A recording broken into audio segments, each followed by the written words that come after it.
vaatasin just soorituse üle ja tegelikult ma olen täitsa rahul, et arvestades, et koer esimest korda platsile sai, tegi ta ikkagi täitsa kenasti ära, et need korduskäsud, ma ei tea, kus ta seal kadus vahepeal mingi, no ilmselgelt pole jälle inimestega ju harjunud, on ju. Et peab trenni tegema, et natuke aja veel oli. Aga noh, kui me juba nüüd seal natuke mängisime tagasi, vaatasin, et hakkab oma elementi saavutama küll. Minu riided on täiesti porised, kõik teised inimesed nägid normaalsed välja, mina olen nagu mingisugune see porikäkk. Aga hea koha saime siis 7.8. jagasime Urve Lagedaga, et ei ole paha ilmselt. Oleks nagu kõvasti trenni teinud, siis oleks võib-olla kurb, aga üldiselt Samba oli tubli ja tegi oma ära, et ma ei tea muidugi, miks ta üle tõkke mulle vilt ette tuli, see on 88 punkti ja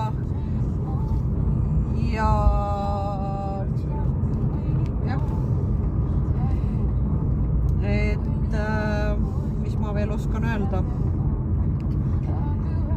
Aga eks läheb nagu läheb, ma vaatan, et ikkagi ta suhteliselt stabiilselt teeb oma asju ja tegelikult tõusvas tempos peab ütlema. Nii et ma tänasest nagu väga midagi ei lootnud ka, et selle, mida ma tahtsin, seda me ikkagi saime. Ja praegu oli ta ka väga heas meeleolus ja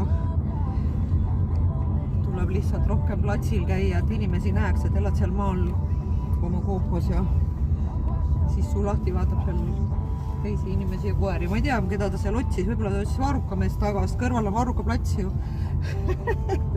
Väga võimalik, et igastahes või vaatas ta fotograafi või vaatas ta neid inimesi, kes seal varjate vahel jooksid, ma ei tea.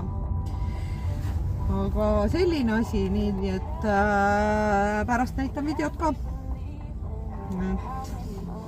Järgmiste kordadeni ja palju õnne võitjatele ja